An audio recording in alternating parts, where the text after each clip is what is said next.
Okay. I think we're live. I think we've done it. As far as I can tell, it's working.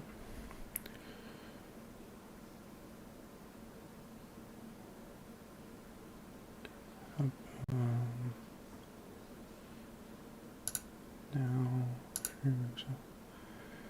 OBS says it's working, but the YouTube website says it's not, so this is really awkward.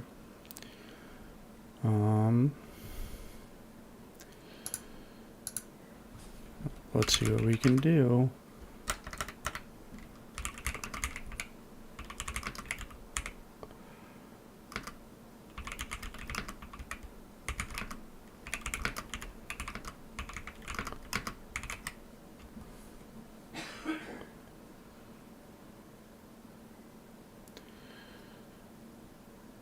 We'll just have to see.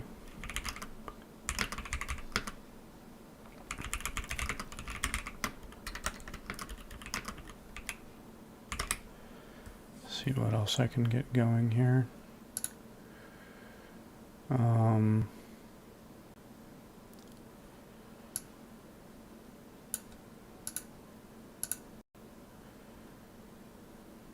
Yeah, I don't get it.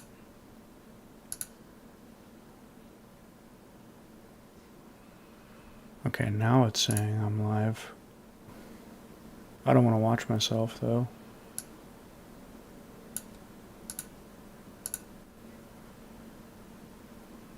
Yeah, I don't get it.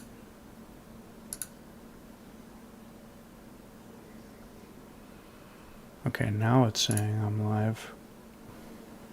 I don't want to watch myself, though.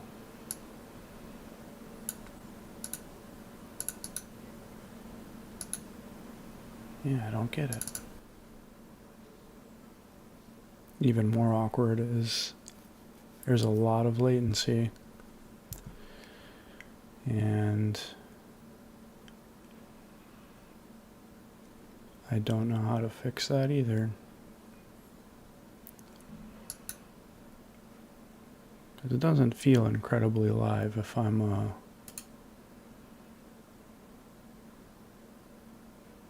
not actually doing the thing, you know? Alright, so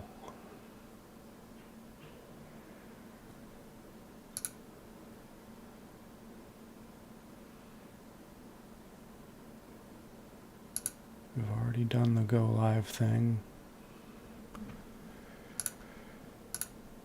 We're utilizing the software.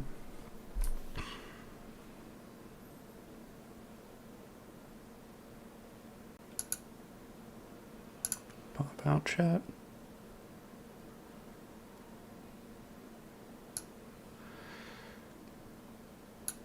Yeah, I guess that'll do it.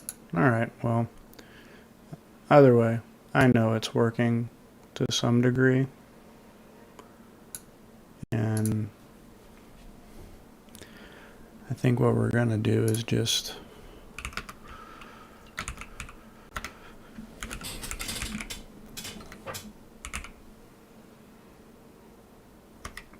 go here and we'll figure out what we're gonna do. If I had actual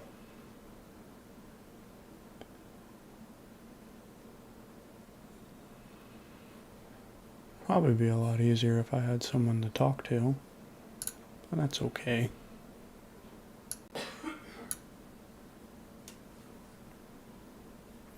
Probably also should have done a little more research about how to set this up the right way.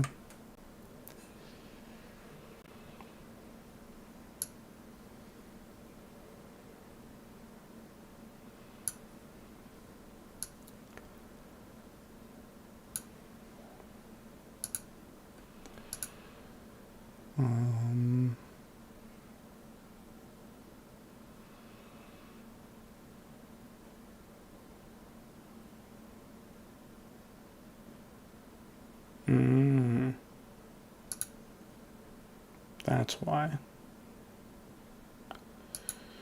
You have to open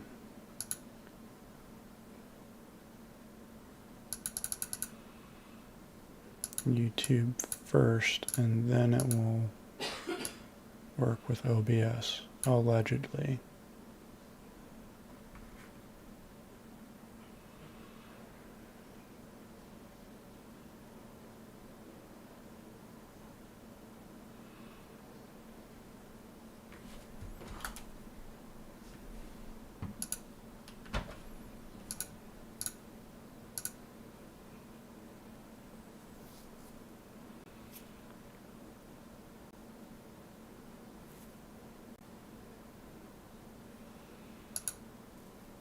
And then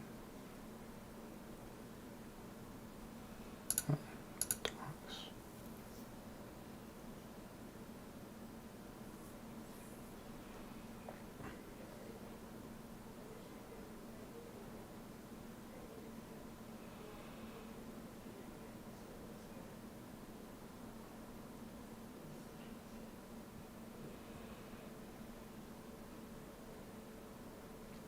Let's see, you can now customize,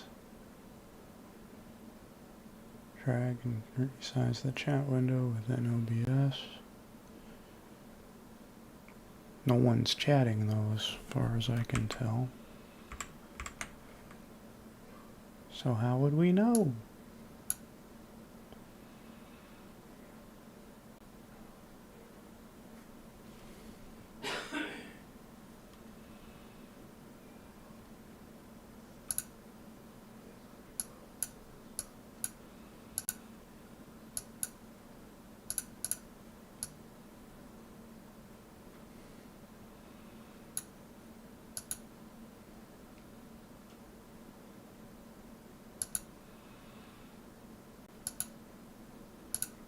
Oh, this isn't working at all. That's alright, we're here to learn though.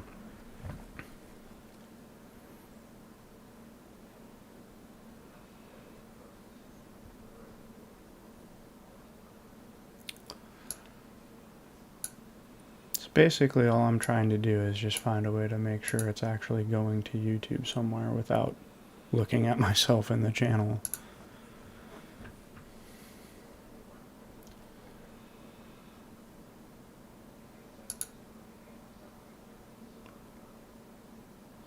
Sources.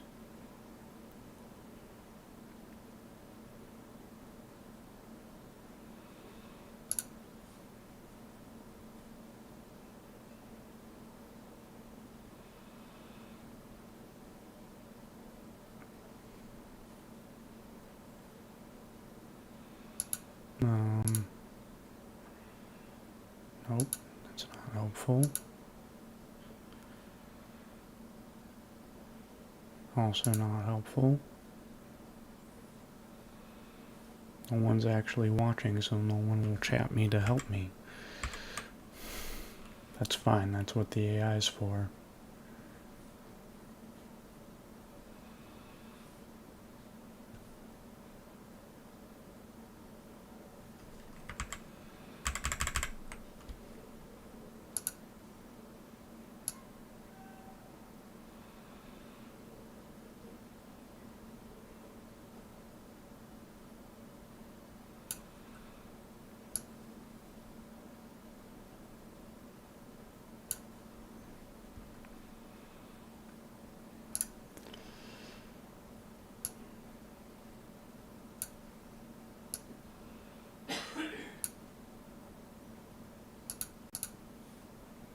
And then we'll go from there.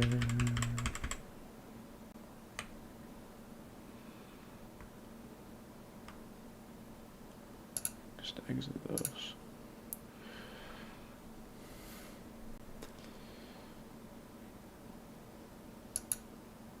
So I know nobody's here, but let's just ask Claude what we got going on over here.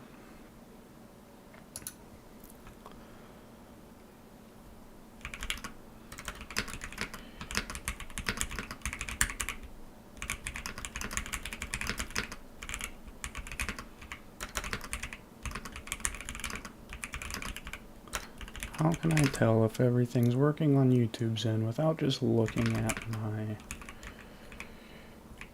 channel, the go live section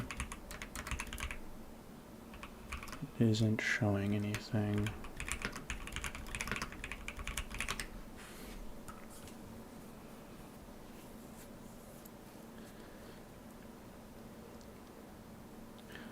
Bottom right of OBS, stream health.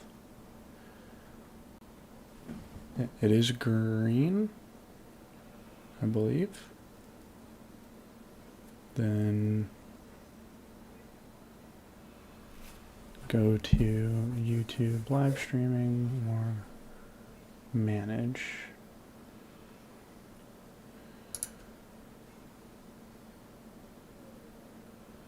Let's go back to studio.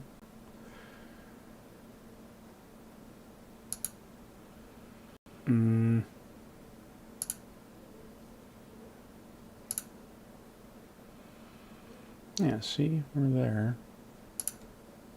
But I see it on the thing. But now it's gone.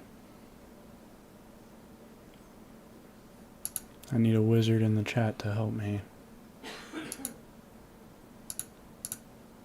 Live chat.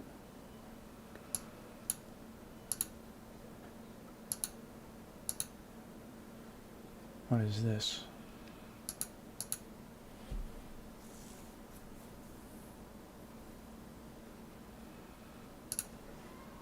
Back one. Create. Go live. There's, oh. That's what we want. Now, streaming software, manage. Okay. Live or preview. Alright, we are live now. We have excellent streaming quality. We're cooking.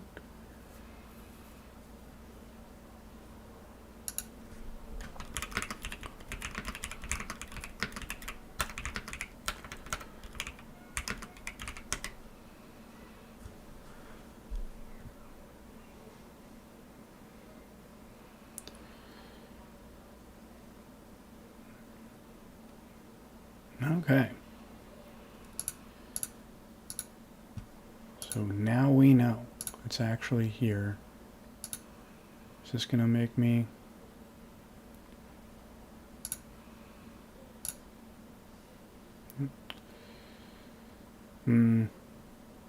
two whole views.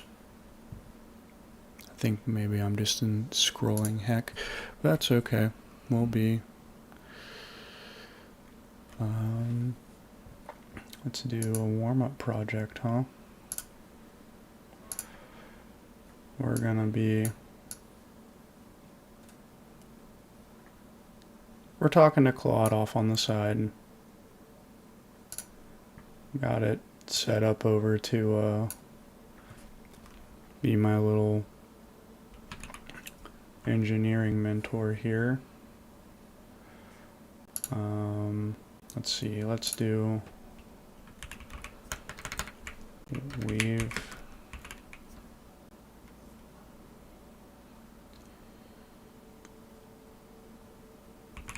done a couple of these. Let's do more to get warmed.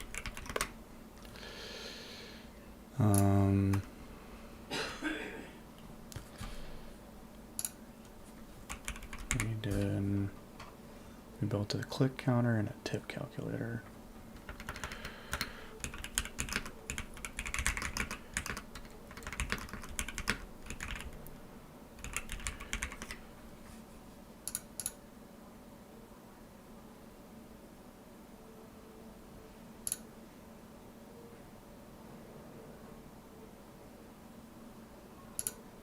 Alright, stream settings, there we go. We're in the I think we're in business now. Everything's slowly coming together.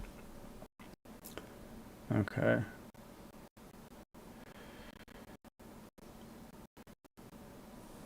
You know what? We're not gonna do that. We're just gonna keep going. projects, project requires beatitude.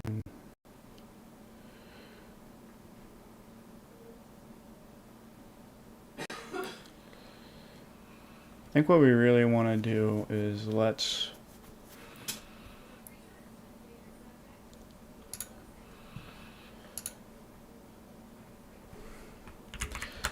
we'll incorporate our verse of the day.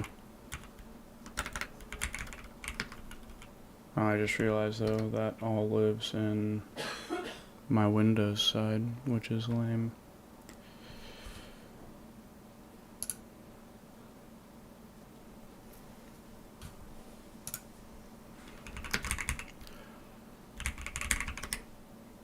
Whoops.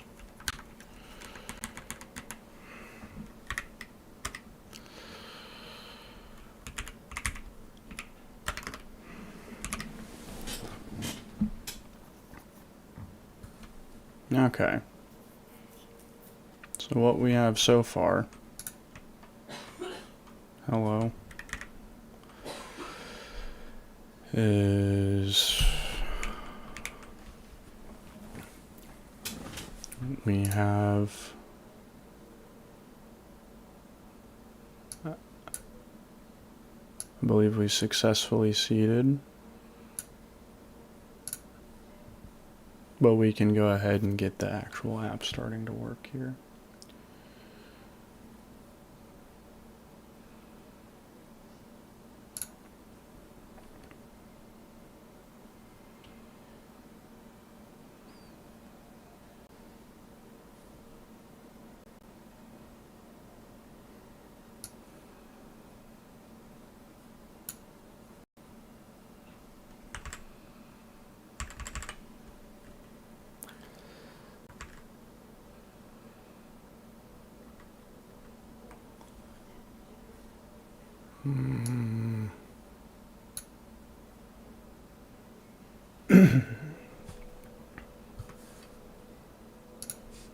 This isn't what I wanted.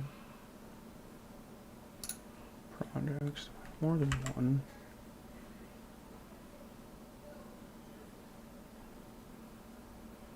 Okay, yeah, that's fine. You'll have to forgive me, I'm really new at this, so if I'm just lame to watch, for now, somebody to chat with would be nice, that'd be cool. Can I go in here and can I change latency once I've started?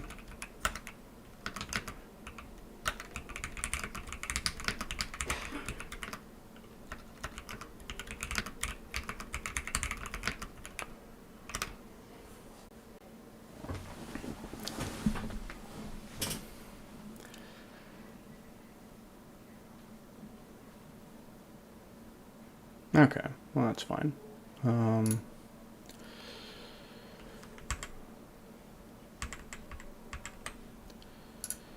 We're doing this.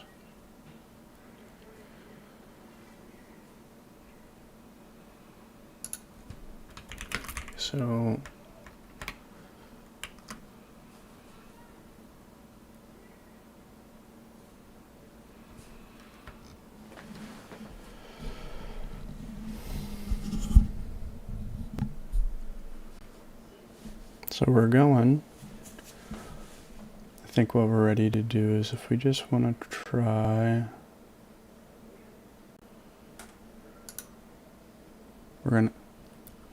what I've done is I've seeded some Bible verses from an API. It's just,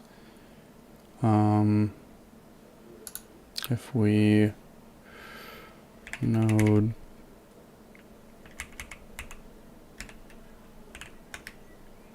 okay, yeah, there they are.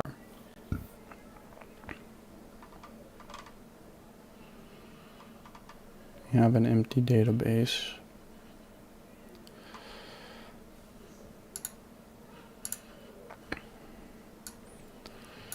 We'll just talk to Claude over here and bounce. Oh, how let's pick up at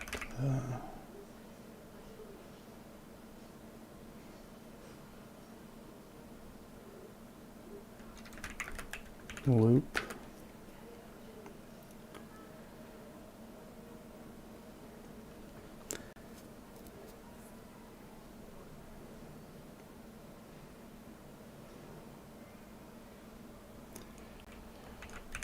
Where does lurk in?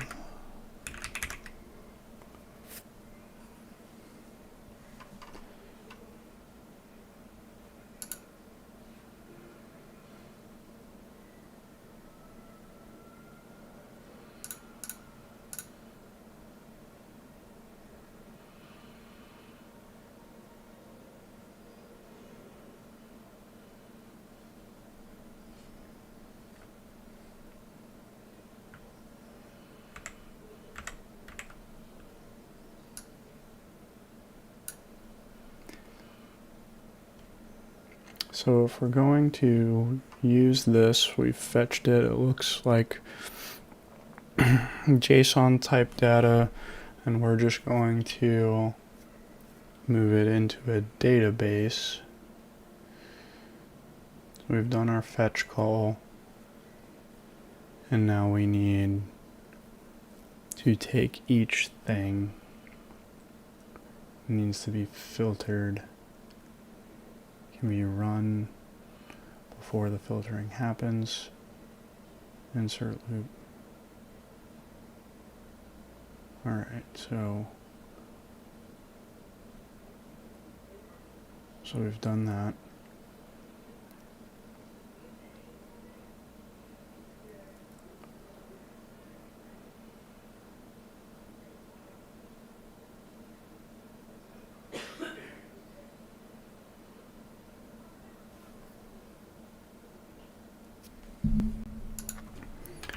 I think we need to move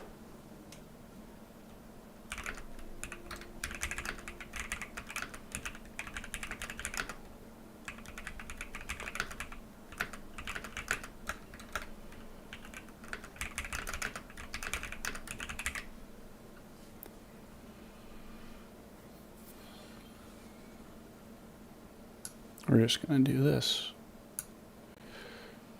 Oh, get that out of here. Bring that over yonder.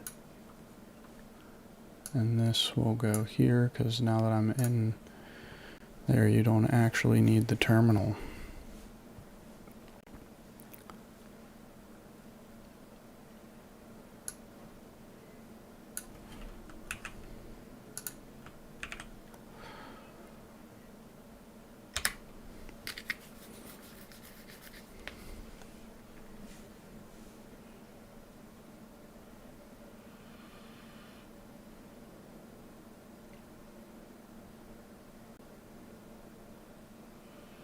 Block is still open. The insert loop replaces that, and it sits right after. And we're gonna go, oh, it may have been a dumb idea. But two things we'll need to do: prepare the statement.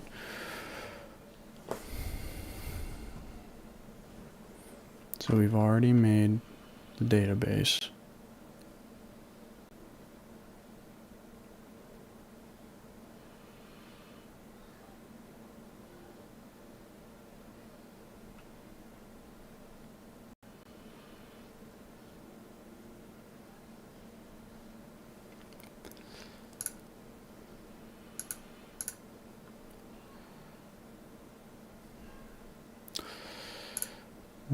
That's a good question of where does the database live?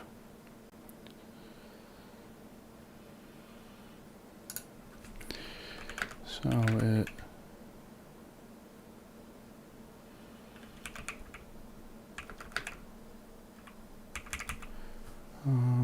let's go back over here. Control.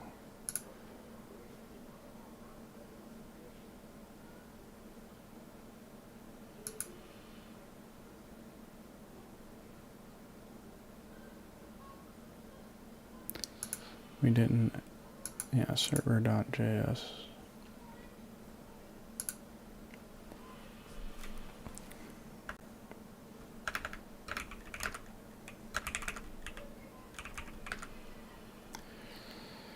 So the database is living the same.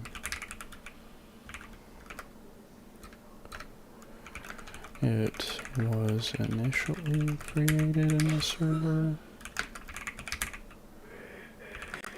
but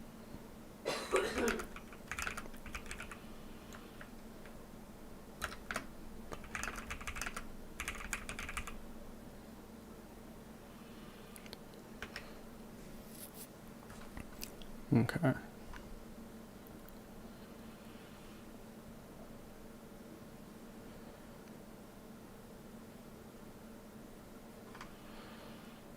Mm-hmm.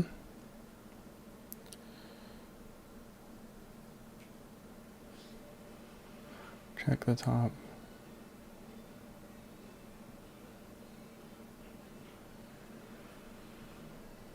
Okay, those are there.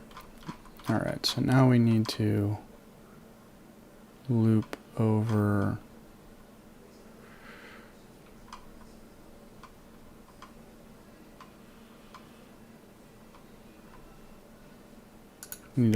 the thing.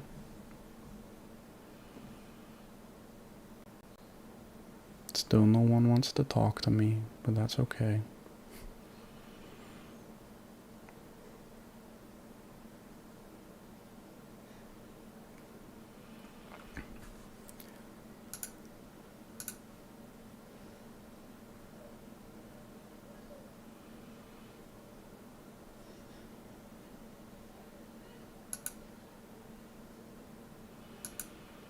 I'm gonna chat myself.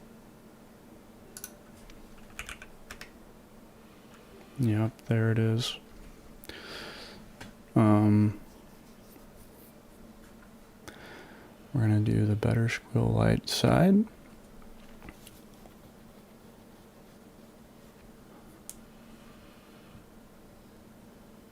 So DB prepared needs a DB to call on.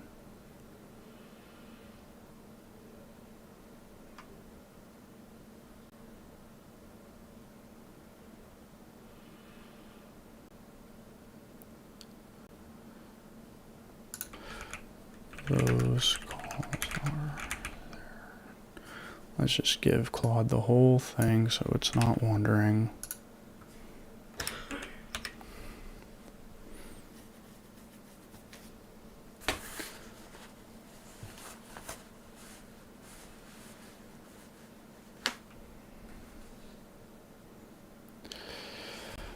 Text not null, no primary. Primary key.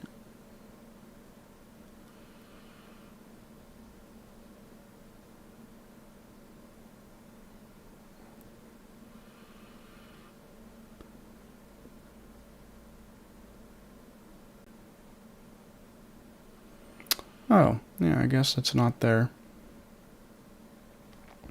Because what we're trying to do is identify whether Jesus said these things or not.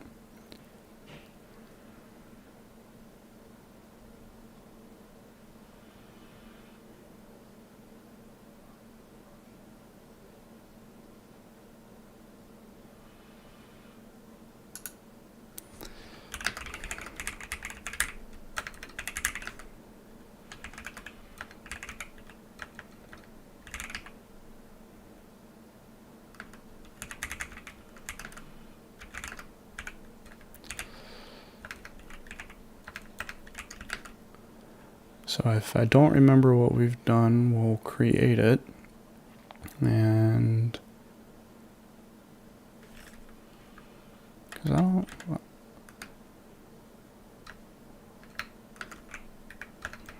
because I don't think it was ever there, but I don't know why.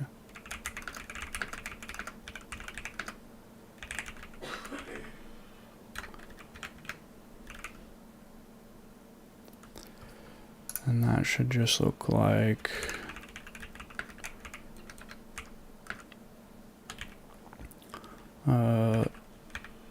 something like this.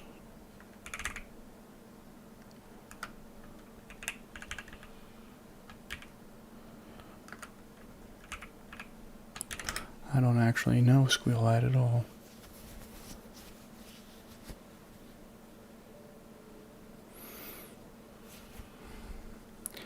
So the hyphen, let's see, hyphen, Squeal identifies table names, column names generally can't contain hyphens unless you quote them. Squeal phrase, oh, it's a minus, okay. Is minus red minus letter, which breaks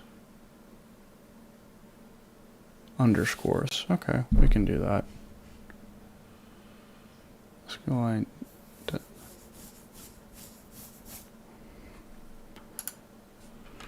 I don't know if SQLite has a bool. You're teaching me that.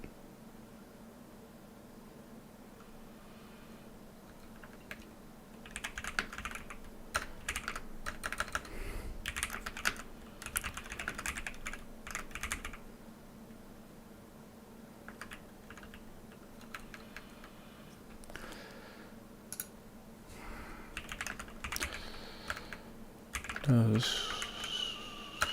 SQLite use booleans? Dedicated boolean value. Instead, wire you can declare a column as boolean for clarity. SQLite assigns numeric affinity.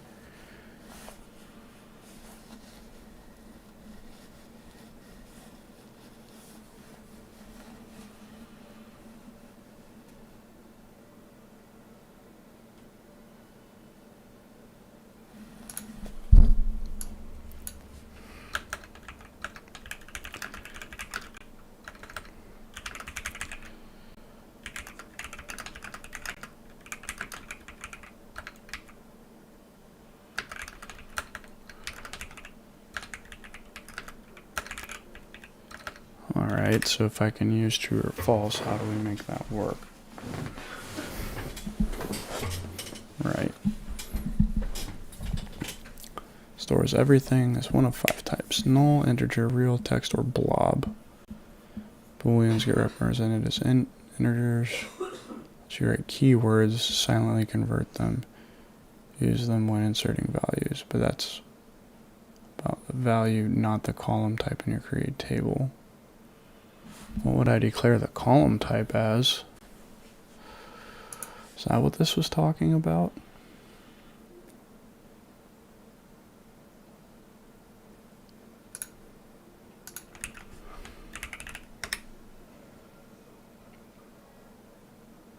I have to say, oh no, good grief. Check as a constraint you add to enforce a rule. Back to the type. SQLite stores boolean as integers. So it would just be an integer.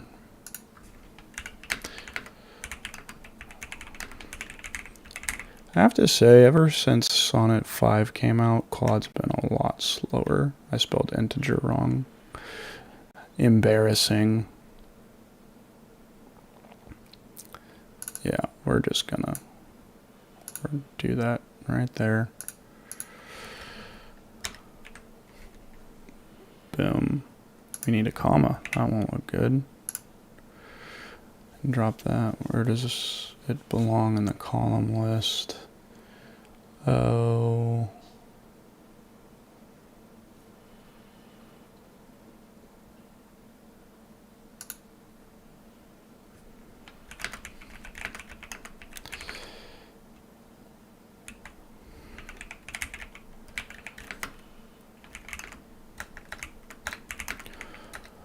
Way the app should work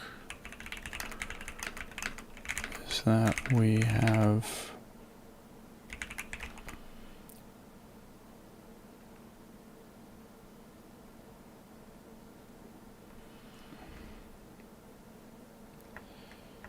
is that yeah, we would only need that data to differentiate it from the rest of the text.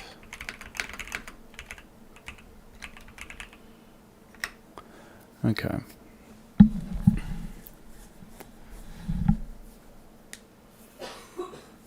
Alright, so right now every row of seating is red letter by definition.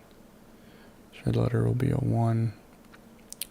The column only starts earning its keep once you add surrounding gospel text later.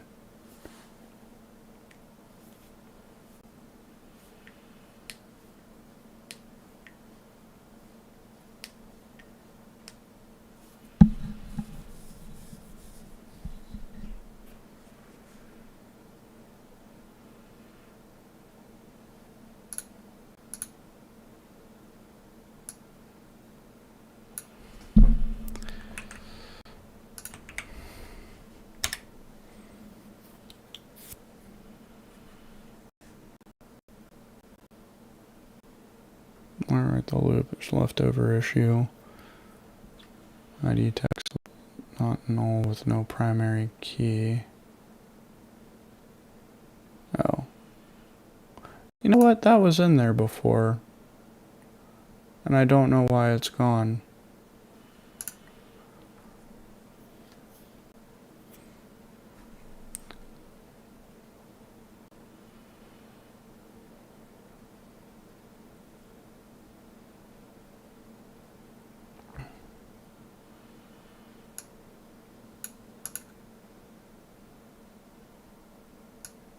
Yeah, that's weird. I don't know what happened in some copy and paste. I think that's just old chat. Oh, whoops. ID. You know what? Let's go up here.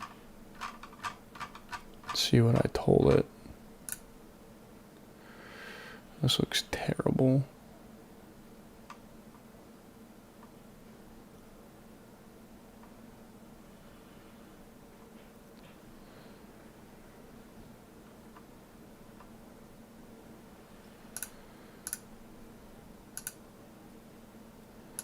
I don't like that. That looks awful too.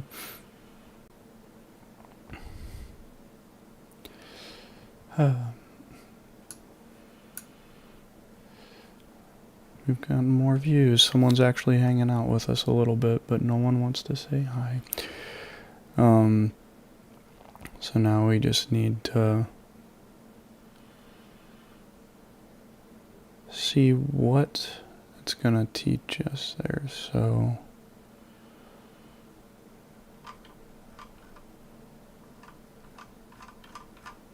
what were you telling me?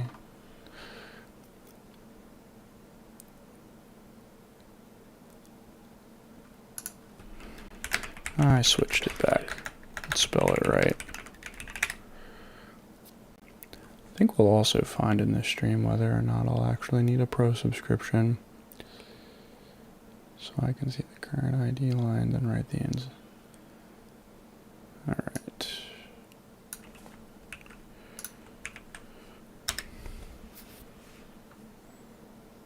Okay. Okay.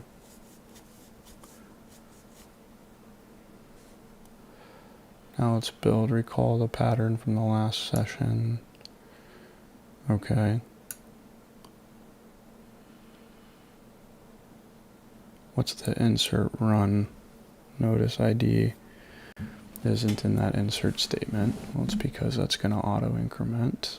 Makes sense. Raw API object looks like ref book chapter topics. That's not the same shape insert run needs.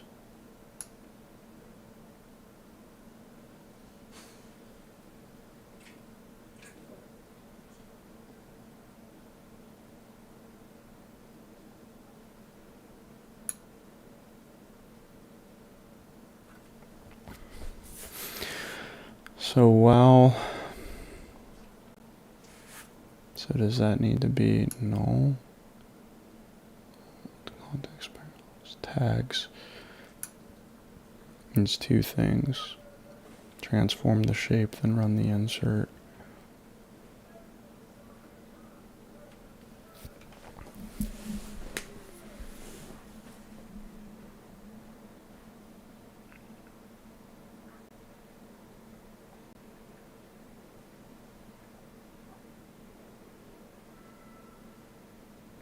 Topics is an array instead of a tag. Tag string. Can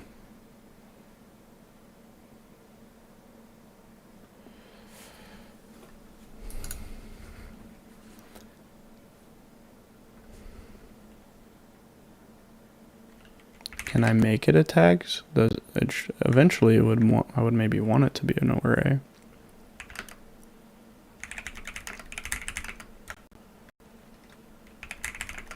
So I could need multiple tags. Verse could need multiple tags. So does that mean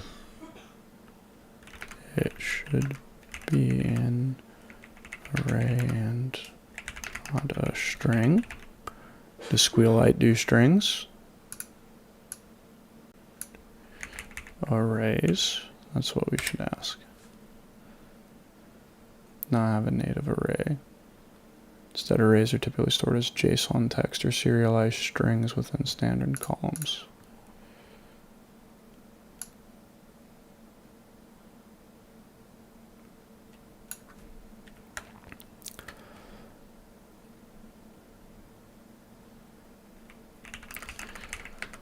You know what? That's fine.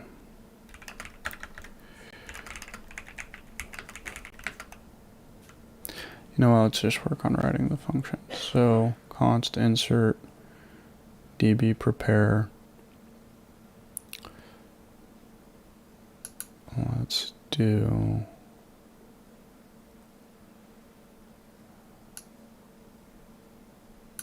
that's gonna need to go there. Woof.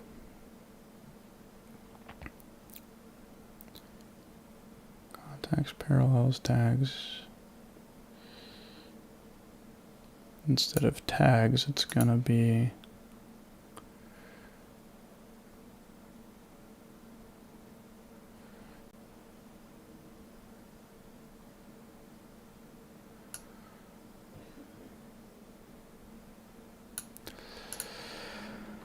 I don't actually understand what I'm reading in this loop. I get this.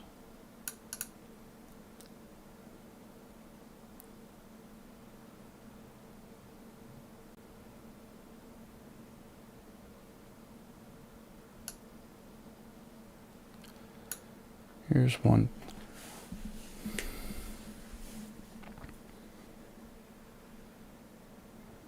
Context, no parallels, no is red letter.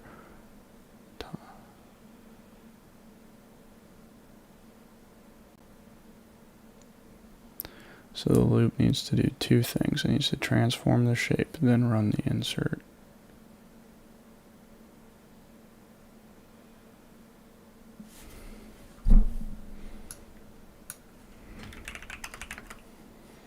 This is a bit much.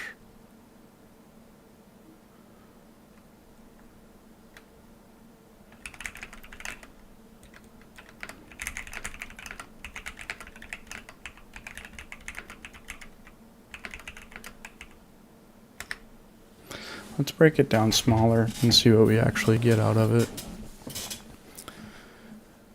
Because I'm getting a little lost in what's doing. So we have that line. So it needs to be outside of the loop for whatever we're doing with the create table. So we'll just pull that out.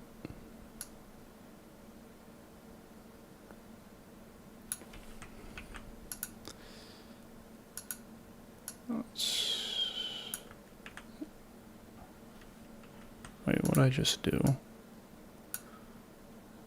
I think I greatly fumbled that. There. We'll just get that all out of there, and then we'll put it in. So build. This is the easy part. We already have the exact pattern. Writing just this one line and paste it back.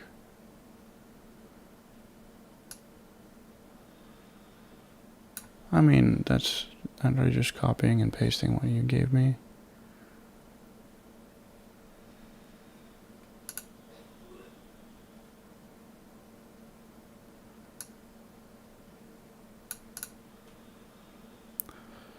There's a parenthesis missing. Okay. We'll just go, yeah, template. There we go. So that's what you gave me. Oh yeah, it's exactly right. It's what you gave me, you silly thing. One placement question.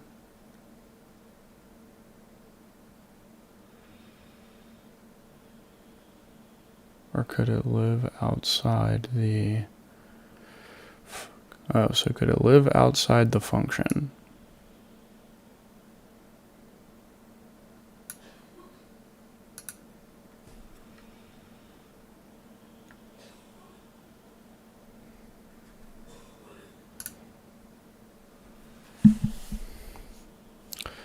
Well,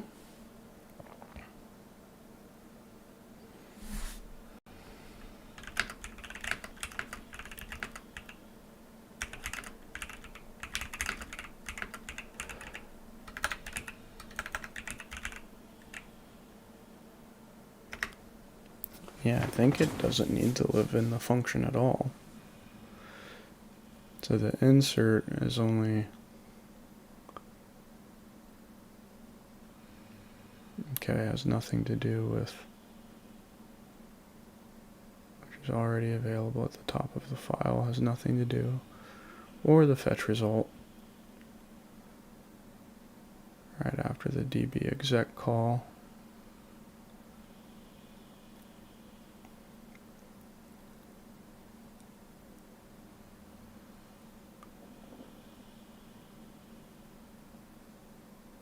So if we, what is the trade-off then if we left it inside the function? What does it cost me to prepare it once at the top versus re-preparing it every time seed is called? Well, I mean, it's basically just a matter of where it would live in scope and memory, right?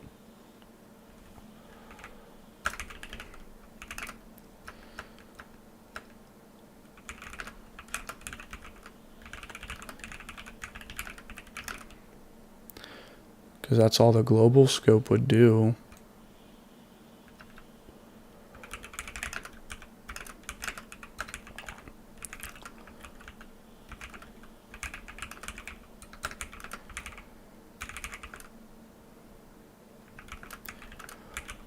Times and living. I don't know if that's in memory or cache or something, right? Putting it in the function saves us that, but it means the function has to do more work.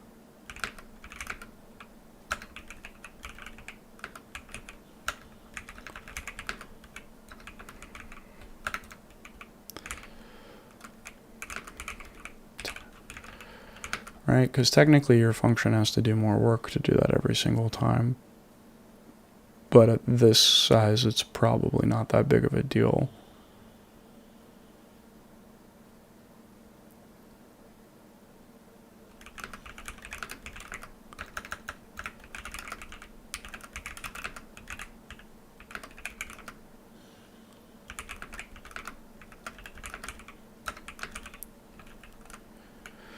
So it probably...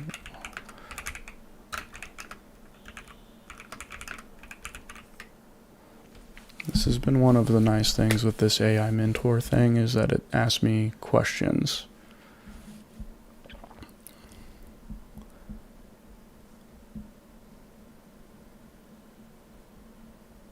Performance difference is basically irrelevant, but there's a different reason to prefer global scope. More about purpose.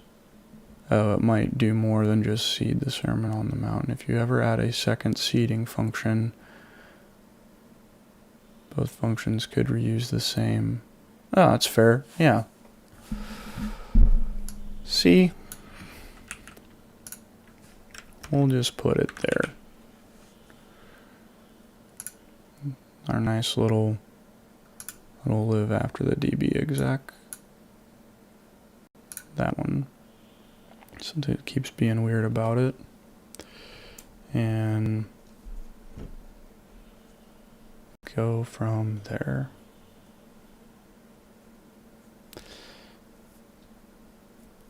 Their place works.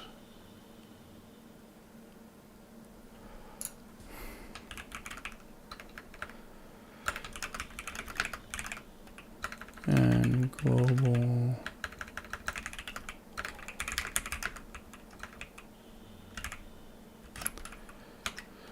Okay.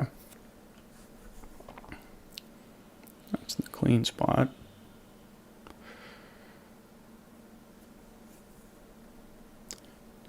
We've picked our loop. As was stated before, we have C, and now pick our loop. So, for of and for each.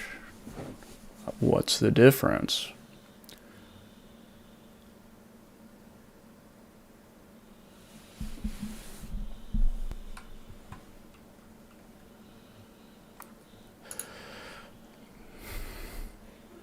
Oh.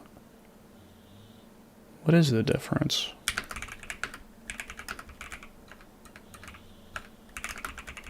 Tell me, Claude. What's the difference? For each is an array method. Yes, yes.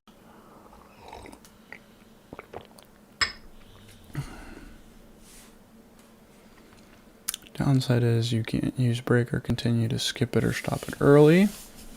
And there's no clean way partway through. If you tried to use await inside, not relevant today, but it wouldn't behave the way we expect. A for of is a language level loop construct, not a method. Oh, okay. For const of. Alright. This one does support break and continue. I need to review the fundamentals of this more. I have not practiced enough to know for sure what you're talking about.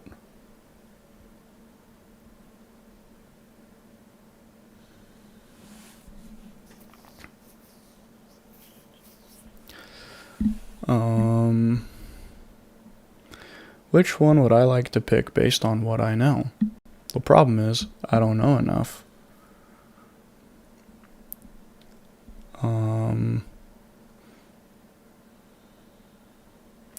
I'm gonna say I'd like to do the for, because I want to know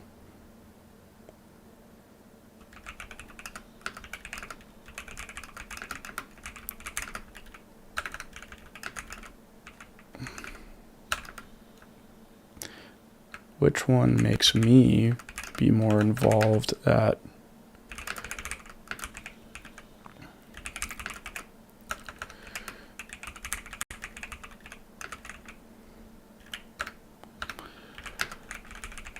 because I want to know what the heck's going on when I write code. I don't want to just do it when,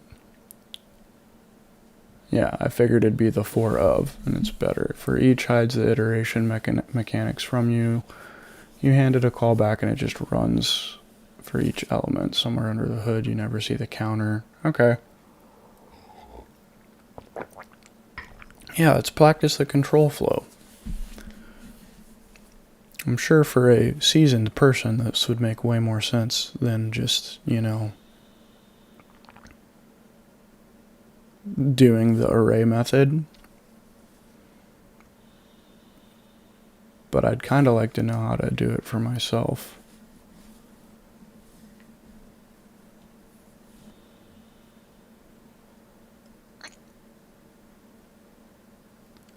You never see the counter. It's black box.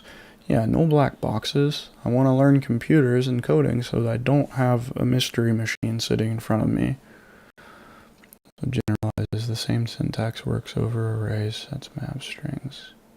Anything iterable. Same transfers rather than teaching you one array methods. Cool. Alright, cool. Empty loop shell for Sermon on the Mount. We do have Sermon on the Mount. That is it. Missing verses and all.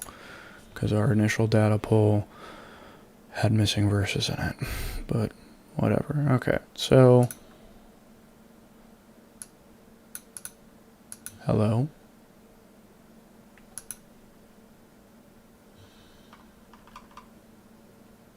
Don't be like this.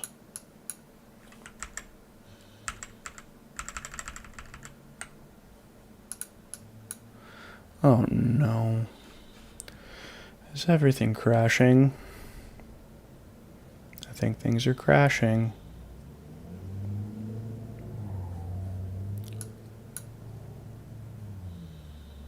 Duh.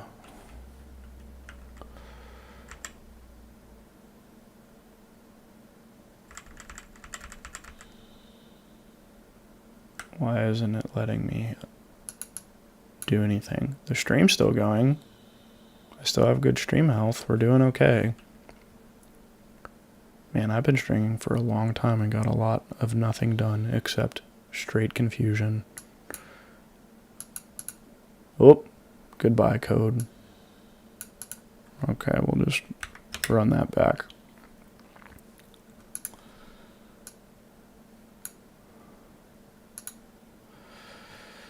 Cool. We're back in. Why are you being like this?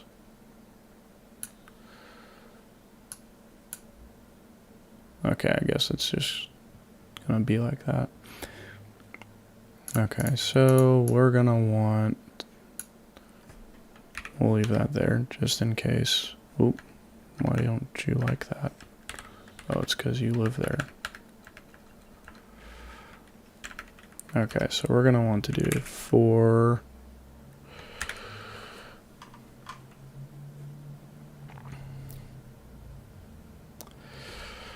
const verse of Sermon on y mount. And here we go. And let's just see if we can do it without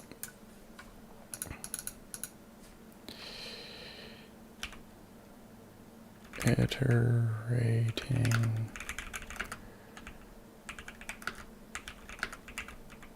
for of loop JavaScript.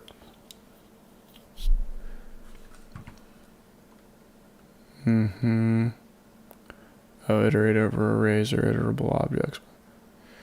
Well, we already have the thing. It's in scope to iterate over the JSON object. Objects dot entries, keys, or values. Yes, yes. So we know that's the data. We have it right there. So we would say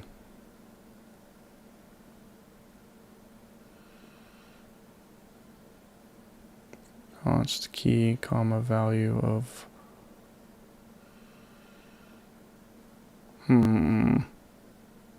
that's not what Claude said. Okay.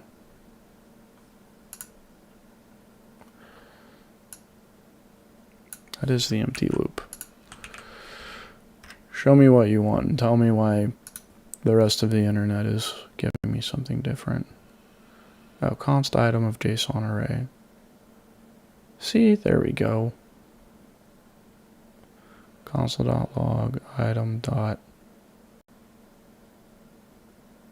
See, that's still not right. Claude, I think you're being silly. Whatever, we'll be okay. The transform, oh, it's not silly. I'm silly because I forgot what I even typed. We are getting the verse thing for itself. Okay, so now the transform inside the loop, you need to build a new object shaped like what insert run expects. Book, chapter, verse, text, parallels, tags, and is red letter from what each raw verse object actually looks like coming from the API. So some of these map directly, yep, because those are all text. Some don't exist yet, because context and parallels, I'll have to hard code a null. Okay, the red letter is always 1.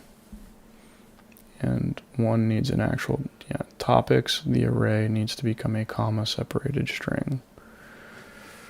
Okay, let's do the easy direct mapping. What did it look like up here? And just for the sake of practice,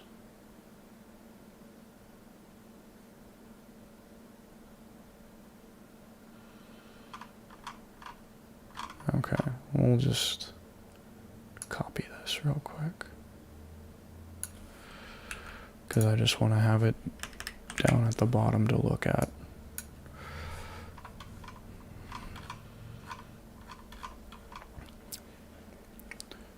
All right, so we are going to try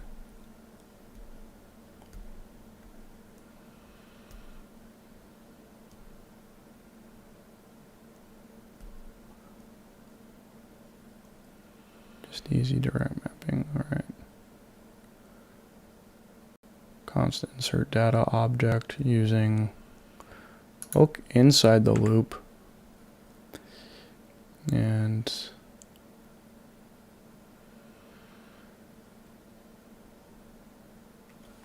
sure, const insert data equals create ourselves an object, and it's gonna be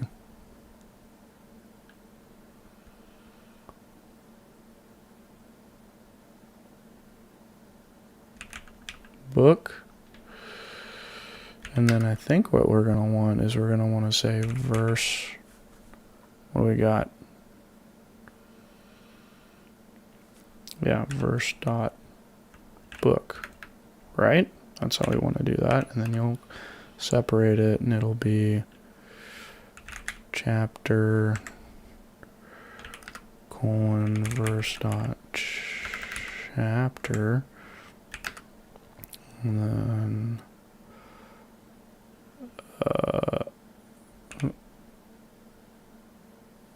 verse dot nice.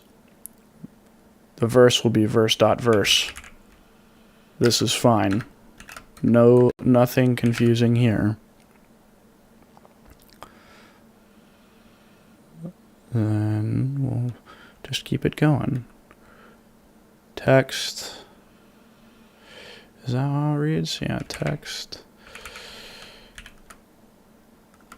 Verse dot text, comma. Stop it. Context will also be null. Okay, I see what it's doing. I see parallels.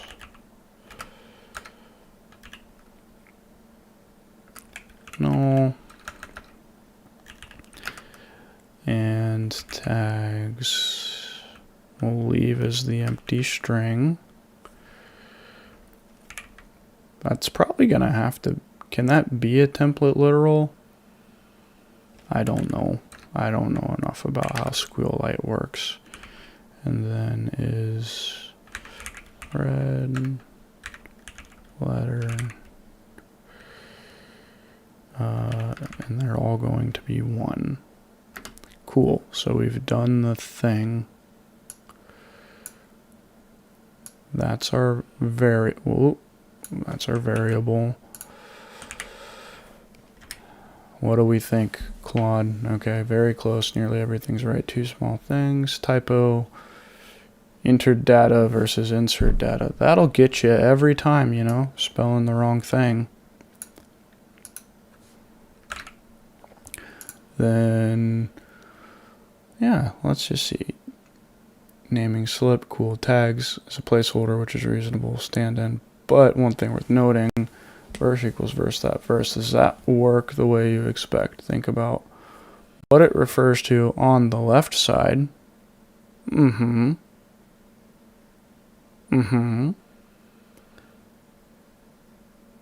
the property name you're creating.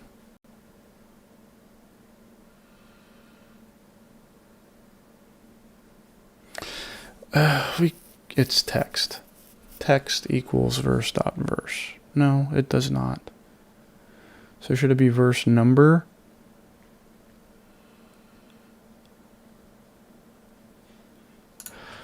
I mean, yes, it could be confusing, but I've already told... Didn't we already prepare our thing?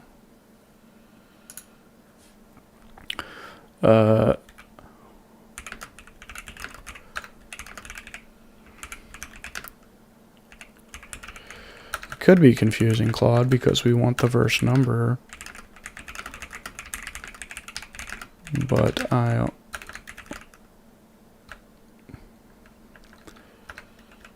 we could change our naming convention. But we also already technically did made the database file.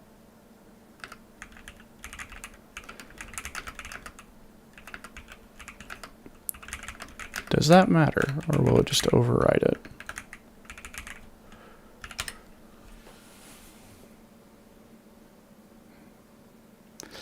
Good catch.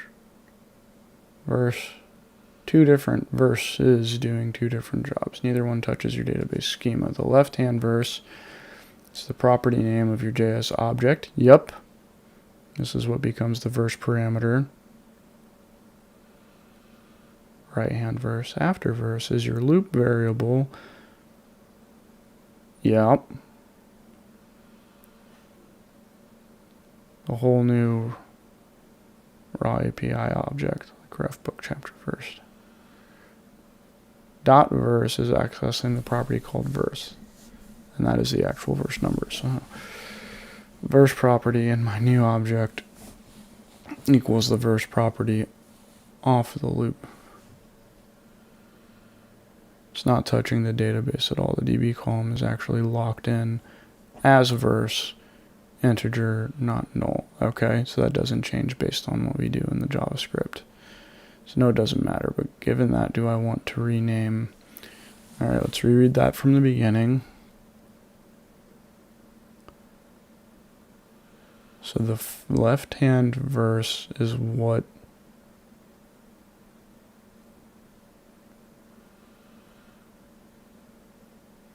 It's the property name of the object.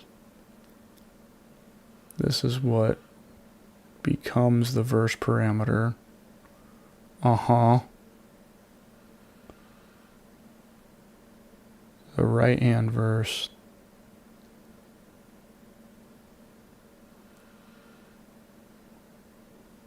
so do I need to rename? So the right-hand verse is your API. Oh, I see what it wants me to do. So if we do that, objects.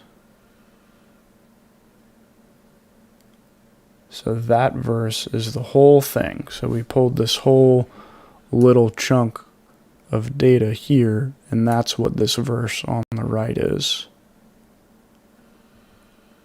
of my colon So yeah, we should probably change that.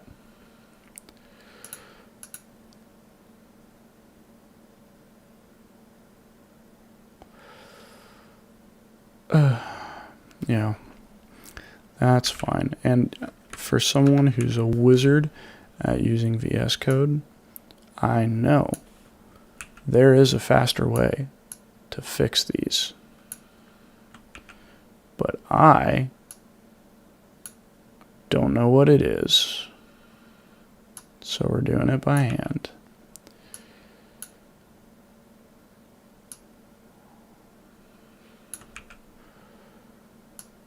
Yes.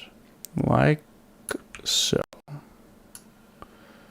Oh, no. It's red letter 1. Okay.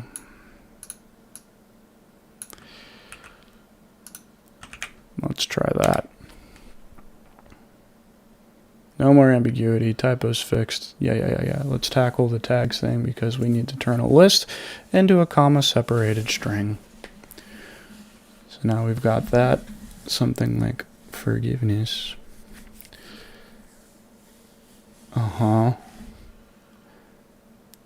We've got the API verse topic sitting right there.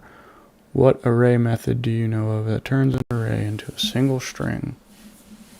Oh, I don't remember. I don't do this enough. That's fine. We have array into comma separated string. Cool. Join. Okay. That should be easy. Fruits, apple, banana.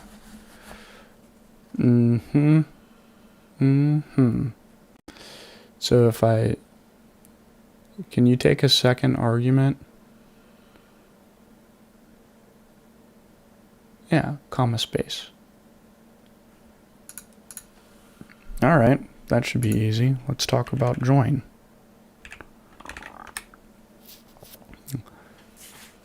Every element glues them together. Yeah. Go ahead and update tags. So equals. Okay, so it's going to be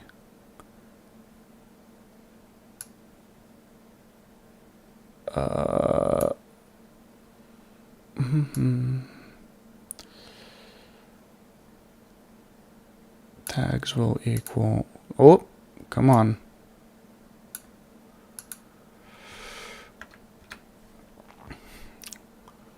API, yep, dot topics,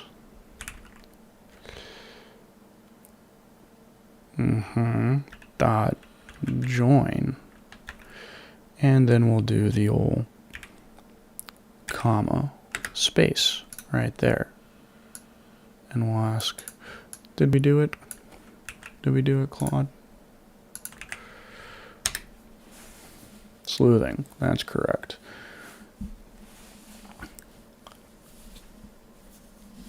Does anyone...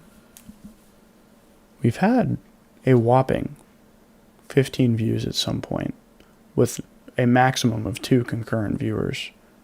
If anyone's still actually watching and they use Claude, has it just gotten slower since like the default moved to Sonnet 5? Can you tell me? It also just, I don't know. That's a silly thing to complain about, but first world problems. Nice touch adding the space.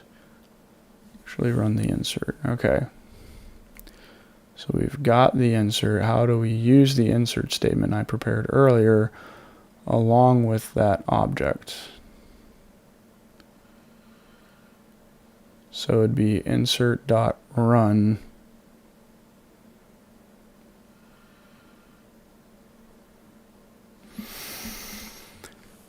Along with that object to actually write the row to the database. I'm willing to... Nope, go back.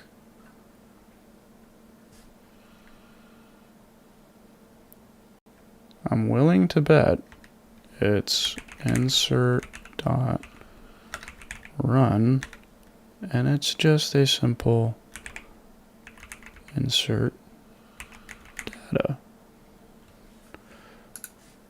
Did I do it? The fact that the text is white makes me feel not confident. We'll ask. That's it. Okay, add that inside the loop right after insert data is built. Oh, because you need it to insert that data every single time.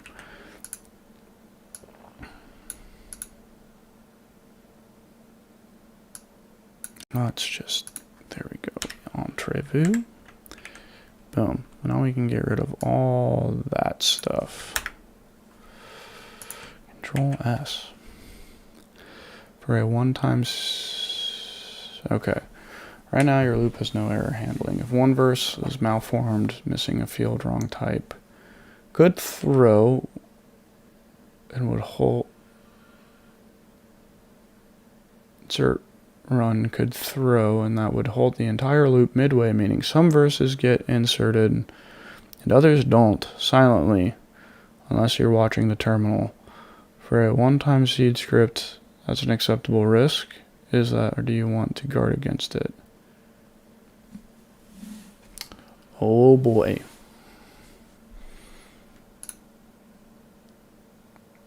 Teach me try catch, Claude.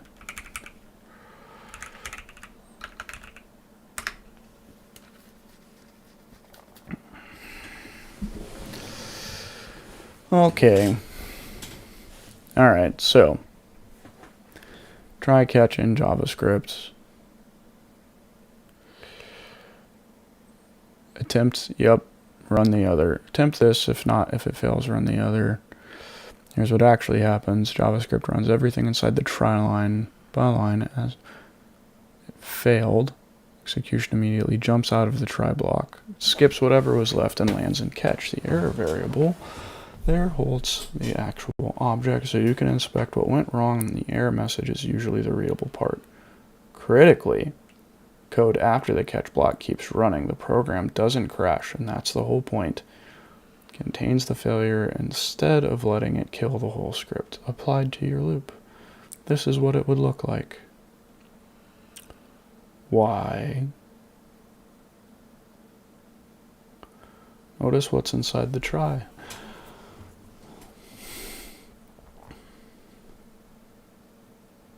Notice what's inside the try versus outside it. Only the run is wrapped, not the whole loop.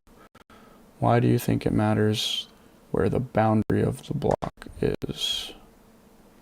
Rather than just wrapping everything in one big try around the entire loop. Well, I believe that keeping the try and catch inside the loop keeps the loop going.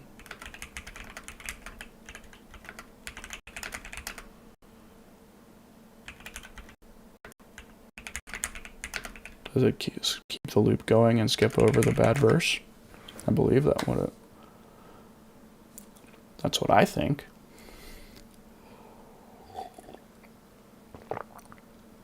Sharpen the specific question versus no try. It's about where you draw the try boundary. If you wrapped the whole for loop in a single try catch like this, no, they don't. No. If it finds an error at verse 12, it breaks.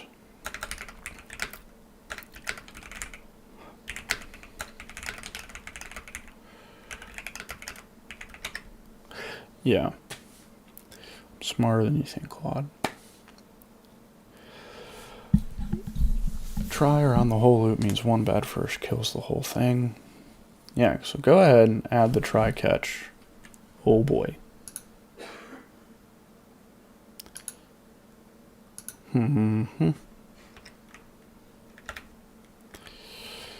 That's my format. It would probably just be faster to copy and paste it, but then we don't learn anything.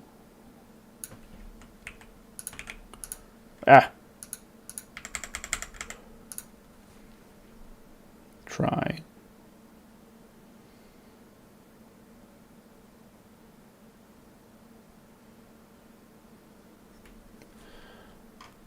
And then, catch, error,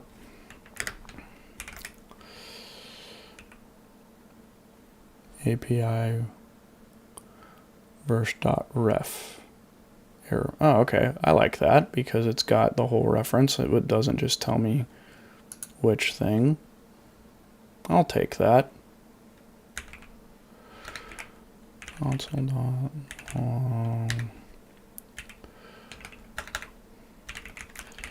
Fail to insert comma. We're going to put a space there because they're silly. API, oops, yeah, that dot ref, comma, error dot message. Thanks, Claude.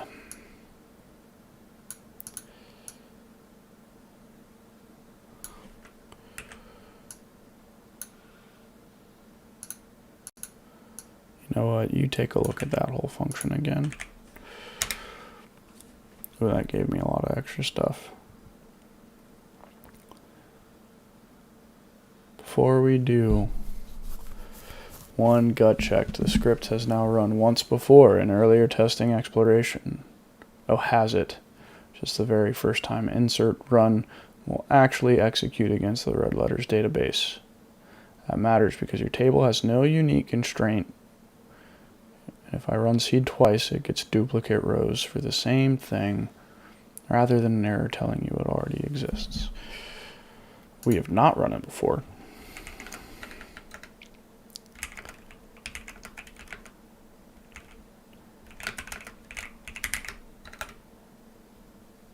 Typos. First run, no duplicates. If you ever rerun the script later, you get duplicates silently. Notice nothing enforces uniqueness. Something. Oh boy, we're doing it. Node. We're building a database. At least we're going to try.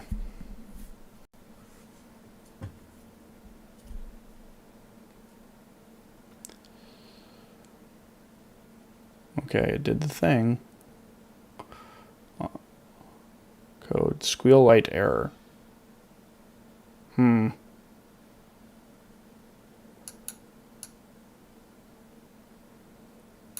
tell me. Claude, what's that? No, no, no. Oh yeah, terminals don't copy paste the same way.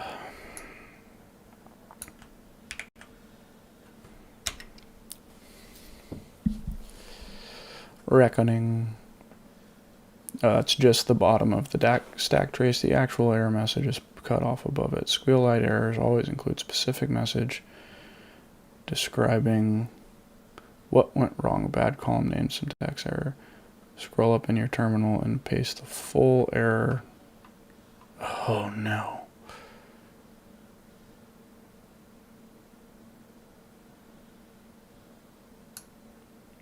There would be an error. Oh gosh darn it. Keep forgetting how to appropriately copy.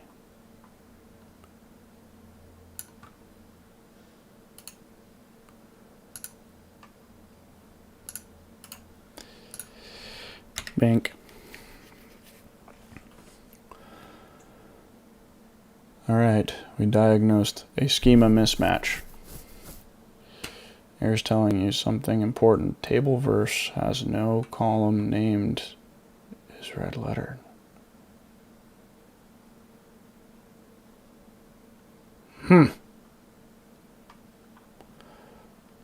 But you did just add that column, so why would SQLite say it doesn't exist?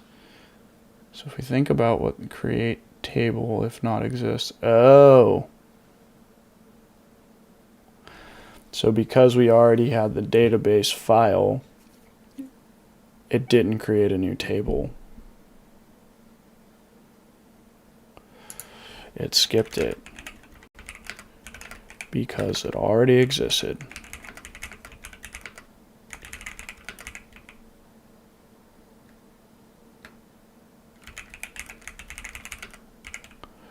Silly me. If it doesn't exist, SQLite looked at the DB file and just saw versus table already sitting there. So now delete the .db file entirely.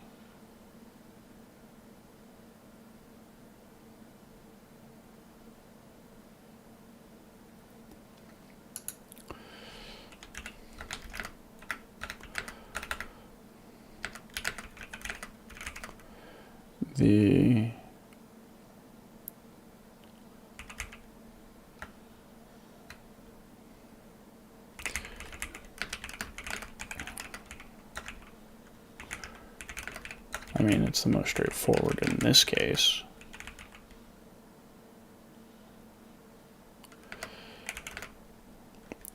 If I needed a stable database, it wouldn't be so.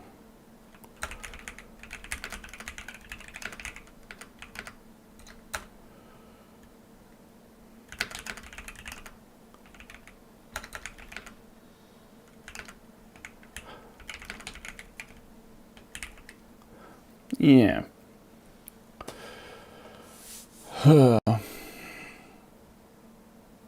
Okay.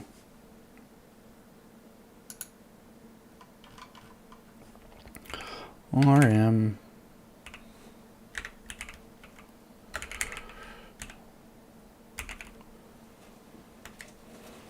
It's gone. And now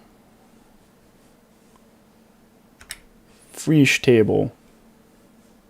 Oh, I don't need my console.log statement. That's a darn shame.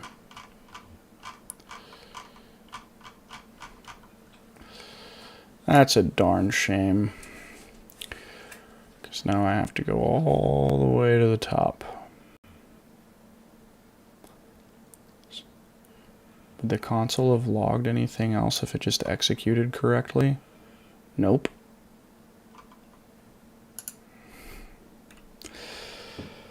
All right. Now we have the DB, and we also have, and I probably should have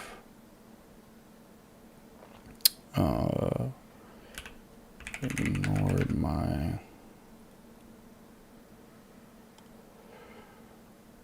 or deleted the console log statement.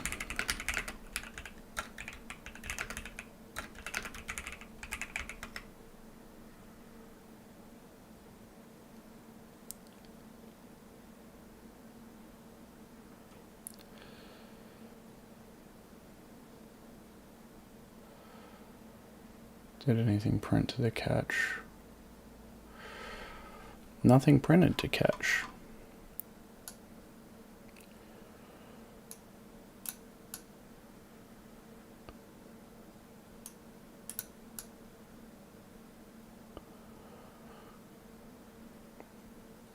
So if nothing printed to catch, I'm going to assume printed to catch. But how else would I know? Tell me, Claude. Give me the secrets. Row count. Did you? Oh, okay, you've done this before.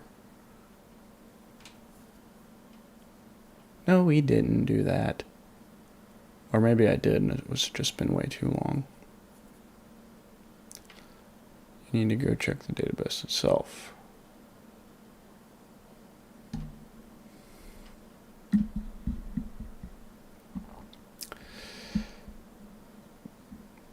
No.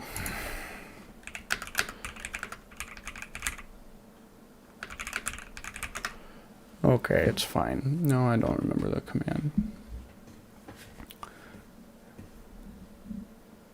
Sure. That drops us into a new interactive squeal prompt.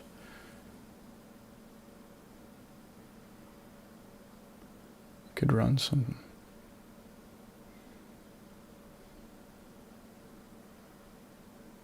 Sure.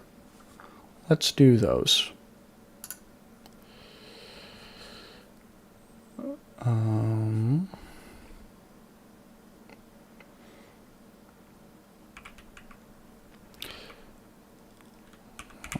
That's not how you spell SquealLite. 3 red letters .db.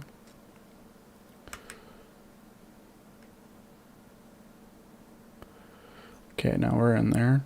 Well, I'm just gonna copy that. Control Shift. Yeet. Oh, 91. Cool.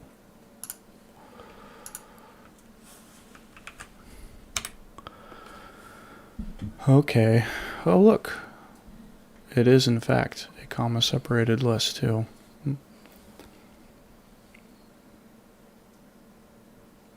Here, Claude, you can have that.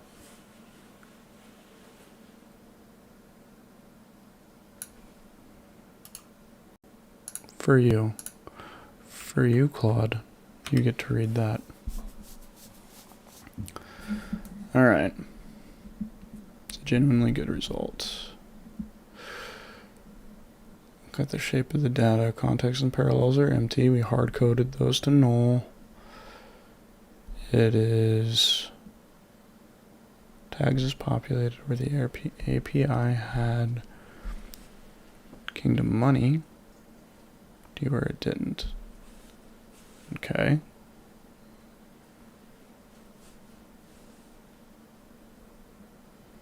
We have the ones.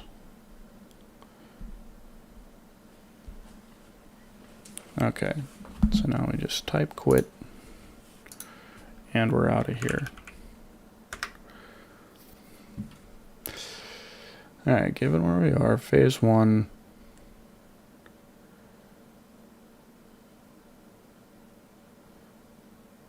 Yeah, we will pull the console.log. Get that out of here. We have successfully seeded.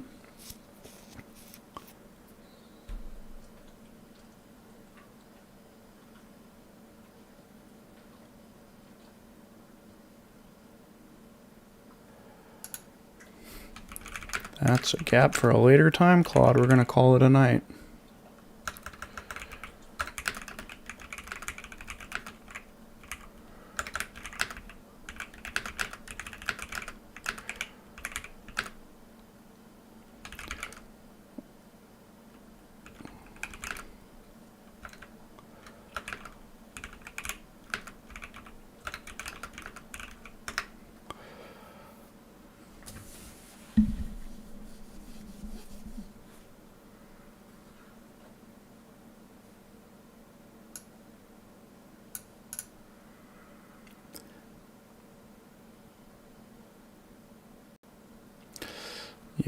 Yeah.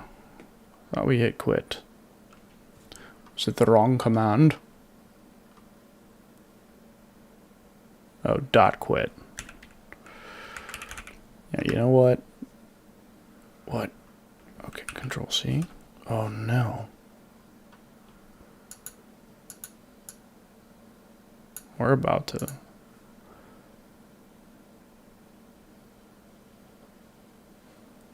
.quit, huh? To exit this. You're a liar. Q. Alright. year long. It's not working, guys. Claude lied to me.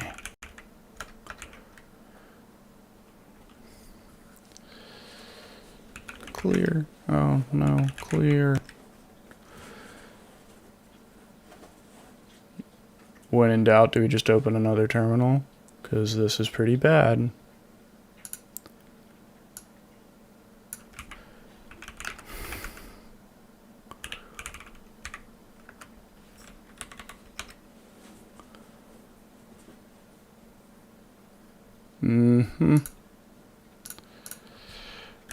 Exit.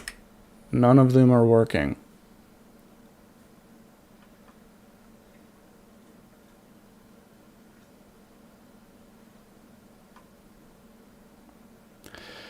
Okay, keyboard ends the end of Control D. Oh, thank goodness. We're out. We did it. That was bad. All right. Status. All right. Yeah, everything's gone. So we need to git add.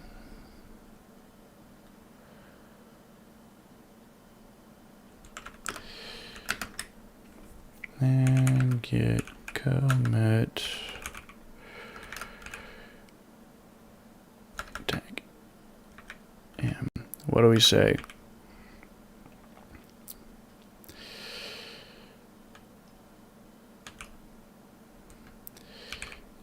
Initial data seed for red.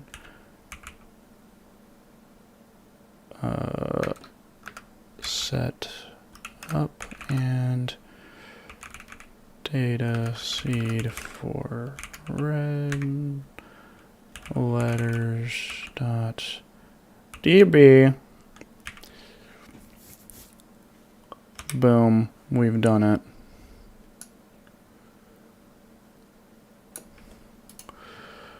All right, got rid of it and paste. There you go, Claude, we're done.